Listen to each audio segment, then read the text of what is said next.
Managers obsess over them. Pundits constantly throw numbers around the tactics board. And most fans, they just nod along, hoping no one asks them to explain what it all actually means. Strip away the jargon, and a formation is a very simple concept.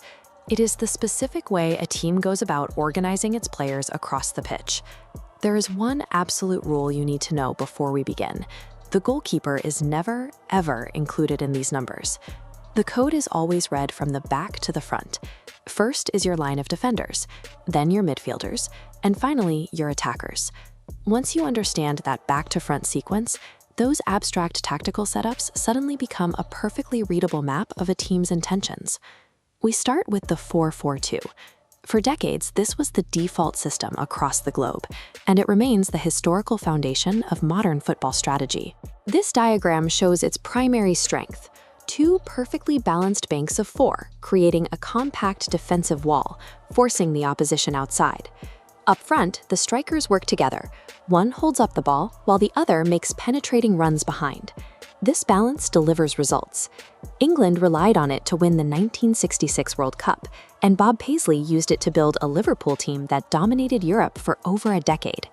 While it is less common at the elite level today, the 4-4-2 remains the reliable answer whenever a manager needs absolute simplicity and defensive structure. As the game evolved toward possession and attack, we saw the rise of the 4-3-3. This has become the premier attacking shape of the modern era, heavily popularized by managers like Pep Guardiola. Watch how this setup stretches the pitch. The wide forwards pull the opposition toward the touchlines, physically pulling the defensive line apart. This creates the central gaps that midfielders need to exploit. But pure attack leaves you vulnerable. That is why the 4-2-3-1 is the most widely used formation today. It provides a built-in safety net. That safety net is the double pivot, two defensive midfielders sitting right in front of the back four. If an attack breaks down, these two act as a shield, intercepting passes and stopping counterattacks before they start. Germany deployed this exact system to maintain control on their way to lifting the 2014 World Cup. These setups have become the standard because they successfully manage the constant tension between committing players forward and maintaining a defensive floor. Some managers prefer to lean entirely into one phase of the game. When a team parks the bus, they are usually deploying extreme defensive setups like the 5-3-2 or the 5-4-1.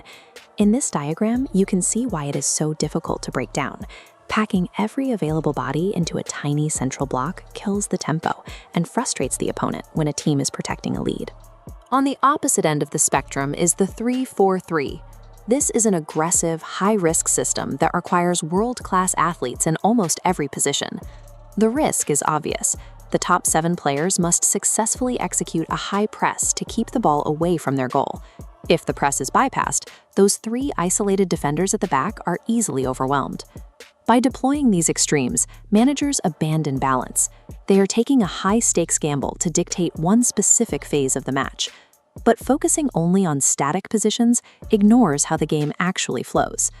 Many systems are defined entirely by movement, like the grueling 3-5-2. Everything hinges on the wingbacks.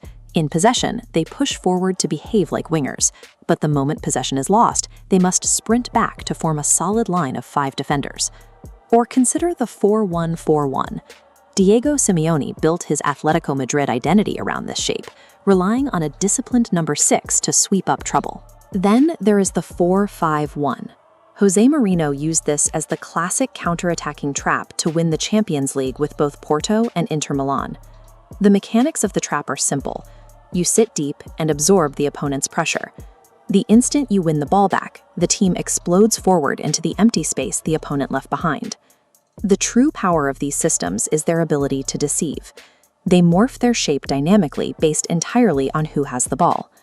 This brings us to the reality of modern tactics. The numerical formation you see on the screen before a match never tells the whole story. The tactical fact is that elite teams do not play the same shape with the ball as they do without it. Watch this transition. Here is an aggressive 4-3-3 in possession. The second they lose the ball, those wingers retract into the midfield, creating a defensive 4-5-1. We see the same shift here.